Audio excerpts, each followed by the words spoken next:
শেষের কথায় আছে কি, লালন ফকির ভেবে বলে মাকে ছুলে মরে ছেলে, অথবা মায়ে ছুলে মরে ছেলে। যাই হোক, এই তিন কথার অর্থ নইলে তার হয় না ফকিরি। এই তিন কথা কি, এখানে মাকে, ছেলেকে আর মরা কি, এই তিনটা জিনিস যদি না জানে শুধুই কোপনি আর করঙ্গ পড়াই হবে, ফকিরি আর হবে না। কি কথা বুঝাইছি? আর প্রথম যে কথাটা, চাঁদের গায়ে চাঁদ লেগেছে আমরা ভেবে করব কি, এই যে কথাটা সাইজি কিন্তু বাংলায় বলেছেন, আর এটা কিন্তু আরবিতেও আছে। তলাল বদরু আলাইনা মিন সানিয়াতিল বিদাই ওয়াজাবা শুক্রু আলাইনা মাদালিল্লাহি দাই, এই যে কথাটা বলে। সাইজি বলছে চাঁদের গায়ে চাঁদ লেগেছে, আর ওনারা আরবিতে বলতেন যে দেখো দেখো আমাদের মাথার উপরে পূর্ণিমার চাঁদ উদিত হয়েছে। কিন্তু বদর হলো পূর্ণিমার চাঁদ। তলা মানে উঠা, উদিত হওয়া, রাইজিং, ইংলিশ বলে রাইজিং। তাহলে আল বদরু আলাইনা, দেখো দেখো আমাদের মাথার উপরে পূর্ণিমার চাঁদ উদিত হয়েছে। এই আরবিতে চাঁদের তিনটা নাম, চাঁদের তিনটি নাম। সারা মাসের চাঁদকে বলা হয় কমর,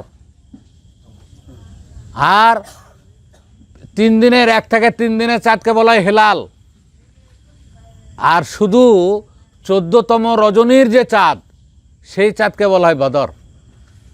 চাঁদের তিনটা নাম আরবিতে, কমর, হেলাল, বদর। তলে আল বদরু আলাইনা, দেখো দেখো আমাদের মাথার উপরে চাঁদ উদিত হয়েছে, পূর্ণিমার চাঁদ উদিত হয়েছে। আর এই চাঁদের প্রশংসা করা একবারে দোলনা থেকে কবর পর্যন্ত আমাদের জন্য আবশ্যক, ওয়াজিব। ওয়াজাবার শুক্র আলাইনা, এর প্রশংসা করা আমাদের জন্য আবশ্যক, ফরজ। ওয়াজিব মানেও আবশ্যক, আবার ফরজ মানে আবশ্যক, একই কথা। সেটা মাদা লিল্লাহিদা, দোলনা থেকে অর্থাৎ জন্ম থেকে মৃত্যু পর্যন্ত এর প্রশংসা করতে হবে যে চাঁদ উদিত হয়েছে। চাঁদের গায়ে চাঁদ লেগেছে, আবার কেউ কেউ বলে চাঁদের গায়ে দাগ লেগেছে, এরকম কথা কিন্তু আছে সমাজে। এগুলো হলো অপভ্রংশ, অপব্যবহার, বাণীর অপব্যবহার, না জেনে অপব্যবহার করা। চাঁদের গায়ে দাগ লাগেনি, চাঁদের গায়ে চাঁদ লেগেছে। এখানে চাঁদ বলতে গেলে কি? চাঁদ বলতে গেলে মরমীবাদে বা আধ্যাত্মিক বিদ্যায় বা আত্মদর্শনে সকল গুরুত্বপূর্ণ বিষয়কে চাঁদ বলা হয়। যেমন গুরু চাঁদ, শিষ্য চাঁদ, নয়ন চাঁদ, জ্ঞান চাঁদ, মন চাঁদ, সকল গুরুত্বপূর্ণ বিষয়কে চাঁদ বলা হয়। এখানে কাকে চাঁদ বলা হয়েছে? চাঁদের গায়ে চাঁদ লেগেছে। এরকম আরেকটা বাণী আছে আমাদের লেখা, চাঁদ হয়েছে চাঁদে উদয়, চাঁদে চাঁদে চন্দ্র গ্রহণ, চাঁদে বিশ্ব জ্যোতির্ময়, চাঁদ হয়েছে চাঁদে উদয়। আর চাঁদের গায়ে চাঁদ লেগেছে, এখানে প্রথম চাঁদটা দ্বারা কৈশোরকালকে বোঝানো হয়েছে। পুরুষদের কৈশোরকাল, অর্থাৎ পুত্র সন্তানের কৈশোরকাল, কন্যা সন্তানের কৈশোরকাল, এই হলো এক চাঁদ। এই চাঁদের গায়ে যৌবন নামক আর একটা চাঁদ উদিত হলো। চাঁদের গায়ে চাঁদ লাগলো, অর্থাৎ কিশোরের শরীরে যৌবন উদয় হলো। চাঁদের গায়ে চাঁদ লেগেছে আমরা ভেবে করব কি, এইটা হলো অলংকার।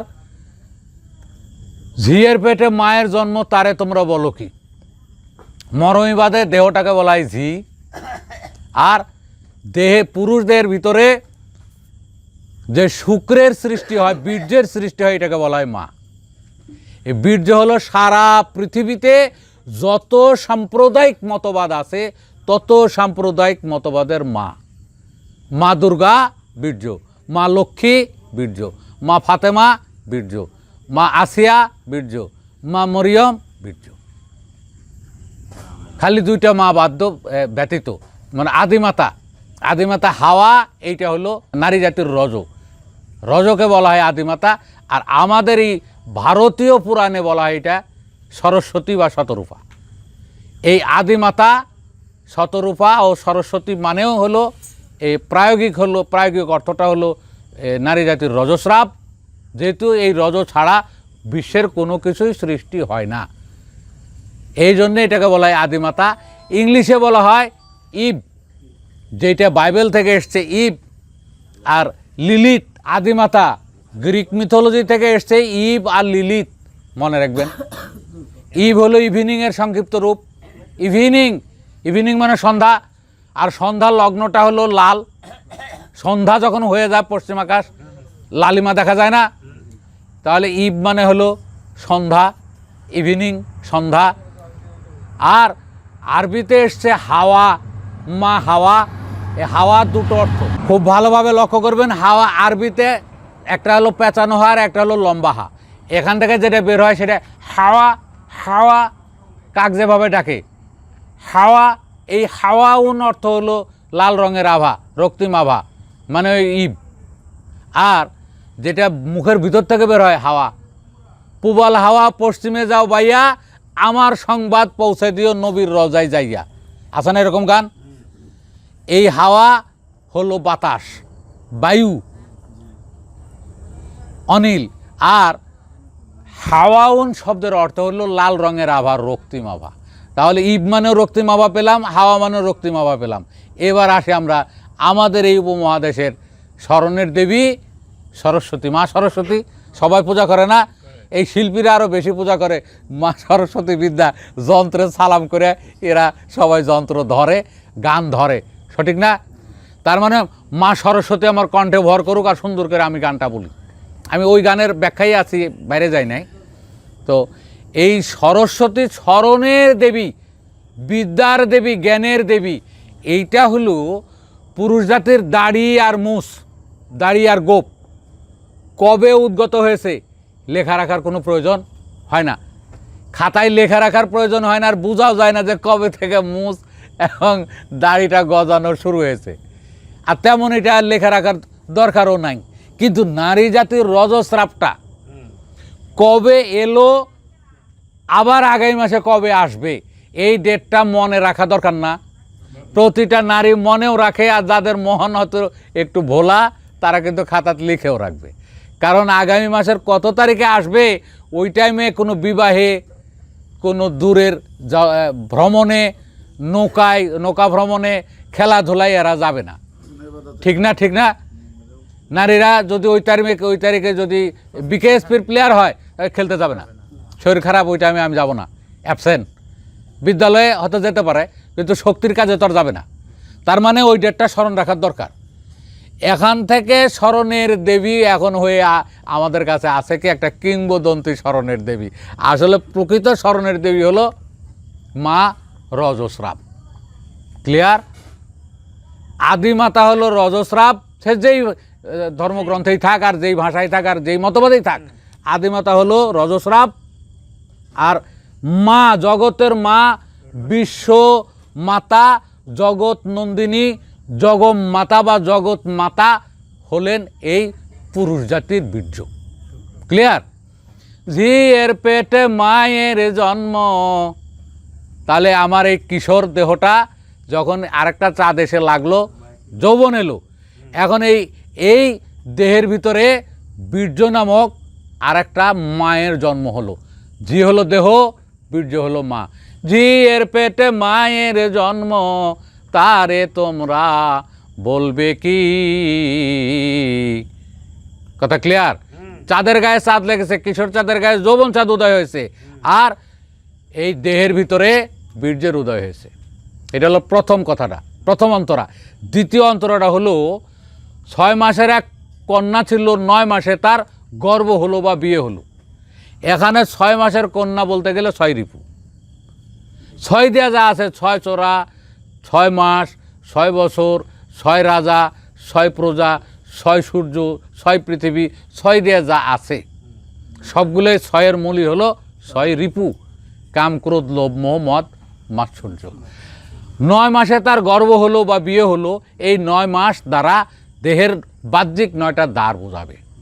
দেহের দ্বার আবার 2 ধরনের, একটা হলো বাহ্য দ্বার, একটা হলো অন্তর্দ্বার। অন্তর্দ্বার মানে ভিতরে যে দ্বারগুলো আছে সেগুলো অন্তর্দ্বার, বাইরে যে দ্বারগুলো আছে সেগুলো বহির্দ্বার, বাহ্যদ্বার। তো বহির্দ্বার কয়টা? 9টা। এই চক্ষু, কর্ণ, নাসিকা 6, মুখ 1, 7, আর নিচে জলদ্বার, মলদ্বার। ঠিক আছে? এই 9টা দ্বার হলো বাইরে। 11 মাসে 3টি সন্তান, মানে আরও 2টো গুপ্তদ্বার আছে। একটা পুরুষ জাতির শিশ্নের মাথা থেকে 1 ইঞ্চি ভিতরে আবার বীর্যদ্বার আছে, আর নারী জাতির মানে জননালীর ভিতরে আবার গুপ্তদ্বার আছে, সেটা হলো ভিগুদ্বার বা রজদ্বার। তাহলে 2টা গুপ্তদ্বার, মোট হলো 11টা দ্বার। 11 মাসে 3টি সন্তান। 3টি সন্তান কি কি? এই 3টি সন্তান হলো একটা লাল সন্তান, একটা সাদা সন্তান, একটা কালো সন্তান, যেটাকে বলে সত্য রজতম। এইটা মানে 11 মাসে 3টি সন্তান। কোনটাতে হয় ফকিরি? সাইজির আরেকটা বাণীর ভিতরে আছে, এক মেয়ের নাম কলাবতী, 9 মাসে হয় গর্ভবতী। ওই গানের ভিতরে বলা আছে মেজোটা তার ফকির হয়। এক মেয়ের নাম কলাবতী, 9 মাসে হয় গর্ভবতী। এখানে 9 মাসে তার গর্ভ হলো, আর ওখানে 9 মাসে হয় গর্ভবতী, কথা কিন্তু একই, বুঝাইছে? ওইখানে এই গানের উত্তর দেওয়া আছে মেজোটা তার ফকির হয়। তাহলে এখানে লালটা প্রকৃতি, প্রকৃতির নিয়মে আসবে যাবে, আর কালোটা হলো ঊর্ধ্বজগৎ, সেখানে সব সাধকও পৌঁছতে পারে না, এটা কঠিন দুর্লভ, ওইটাও না, আর এটা প্রকৃতি, এটাও না। মাঝখানে হলো সাদা ধারাটা, এটা সাধকদের জন্য সহজলভ্য। সেই সাগরের মিষ্টি পানি যেখাই আছে যতখানি, হালিম বলে তেমনি জ্ঞানী তেমনি তার ফকিরি।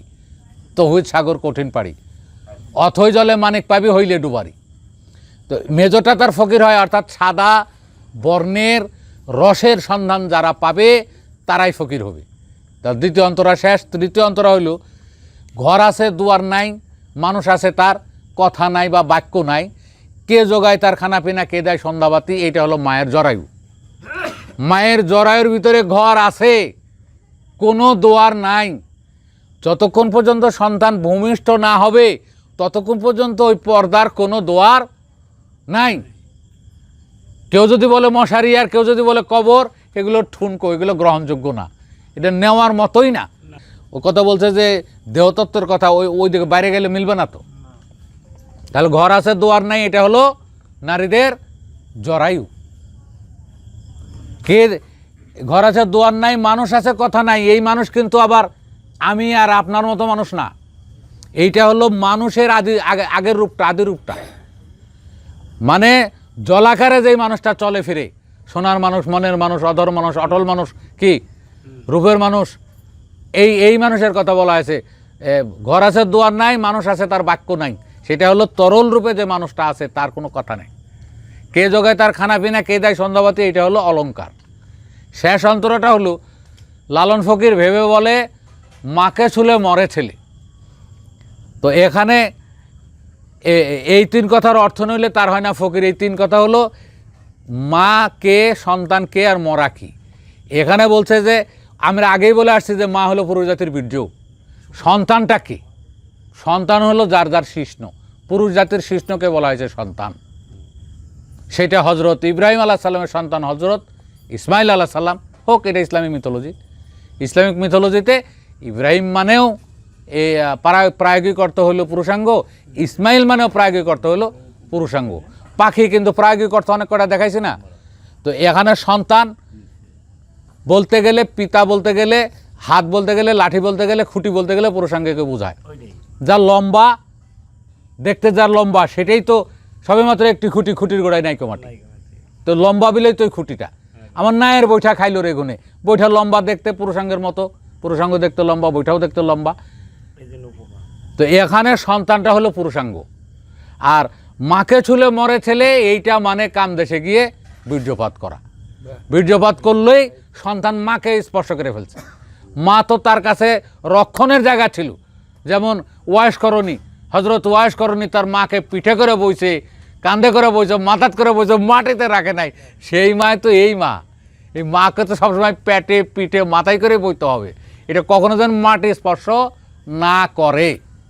এজন্য বলছে যে যখন হজরত আলীকে বললো যে আমার ব্যাগটা একটু ধরো আর আমি এই কাজটা সারি, তো হজরত আলী এই ব্যাগটা ধরছে, ধরার পরে দেখে যে মাটির ভিতরে আস্তে আস্তে আস্তে আস্তে দেবে যায়। তারপরে বলতেছে যে তাড়াতাড়ি তুমি সেজদা উঠাও, তোমার মা কিন্তু মাটি স্পর্শ করবে, মাটি স্পর্শ করলে মরে যাবে। পরে ওয়াইস করণী তাড়াতাড়ি সেজদা থেকে উঠে মাকে রক্ষা করে। কথাটা তো এইটাই যে আমার শুক্র যাতে কোনো রকমেই নষ্ট না হয়, অপচয় না হয়, স্পাসিং না হয়, তাহলে মাকে ছুলে মরে ছেলে, অর্থাৎ পুরুষাঙ্গ যখনই বীর্য স্পর্শ করবে মাকে স্পর্শ করা হয়ে গেল, মাকে ছোঁয়া হয়ে গেল। আর মরা হলো বীর্যপাত, বীর্যপাতকেই বলা হয় মরা। হ্যাঁ, বীর্যপাত না করলে মরা না। আর মরার 18টা অভিধা আছে। মরার 18টা অভিধা আছে, খুব ভালো করে লক্ষ্য করবেন। গাছের ডাল শুকিয়ে গেলে এটা কি বলে? তারপরে খেলতে নেমে দুজন আউট হয়ে গেলে ভাই ওই মরছে একবার কর কি আসারা। তারপরে বিবাহ করা, এটা একটা মরা। আবার বড় ধরনের ক্ষতির সম্মুখীন হওয়া, মরছে, তাই না? তা এই ধরনের মরার ক্ষেত্র আছে 18টা, তার ভিতরে আমরা 3-4টে না বললাম। তো লালন ফকির ভেবে বলে মাকে ছুলে মরে ছেলে, এই 3 কথার অর্থ নইলে তার হয় না ফকিরি। তোর মাকে, ছেলেকে আর মরা কি, এই 3টা যদি না জানিতে ফকিরি করবি কি? কুকুরের বাচ্চা, যেহেতু কুকুর 6 মাসে সাবালক হয়, গরম হয়, আবার বাচ্চা দিয়ে দেয়। 6 মাসের এক কন্যা ছিল, 9 মাসে তার গর্ভ হলো। তার মানে কুকুর গরম হলে কিন্তু এই 3 মাসের ভিতরেই বাচ্চা দিয়ে দেয়, তাহলে 9 মাস হলো। এই সেন্সে উনি এটা লেখ, তার বাচ্চা 6 মাস। আরেকজন বড় লেখক, রাজশাহী বিশ্ববিদ্যালয়ের ডক্টর, স্বনামধন্য, নাম বলবো না, ওনার বইয়ের ভিতরে লেখছে যে কাইজি এইটা হলো 6 মাস হবে না, 6 বছর হবে। তো 6 বছরে বিয়ে দেওয়া যায় মেয়েদের, আর এই 9 মাসে, মানে 9 বছরে গিয়ে গর্ভ হয়ে যাবে। আর 9 বছরে যদি একটা বাচ্চা হয়, 10 বছরে একটা বাচ্চা হয়, 11 বছরে আরেকটা বাচ্চা হয়, তো 3টা বাচ্চা তো হয়েই গেল। সম্ভব এটা মানুষের সন্তান, কন্যা সন্তান। আর সাইজির বাণীর ভিতরে এই যে মাস লেখা আছে, ওই মাস হবে না, এখানে বছর হবে। তা আমি বললাম যে পরবর্তী অন্তরায় যে লেখা আছে যে ঘর আছে দুয়ার নাই, মানুষ আছে তার বাক্য নাই, কে বা তাহার আহার যোগায়, কে দেয় সন্ধ্যাবাতি। এইটা তো কেউ বলে এটা কবর, কেউ বলে এটা মশারি। মশারির ঘর আছে, দোয়ার নাই। কবরের ঘর আছে, দোয়ার নাই। এই ধরনের কথাগুলো প্রচলিত আছে, কিন্তু লালন সাইজি কি এই জায়গার কথা বলছে? ঘর আছে, দোয়ার নাই, মানুষ আছে, কথা নাই, কে? তাহলে এটা মশারি আর কবর কি হবে? মোটামুটি এই বাণীটা আমি শেষ করলাম।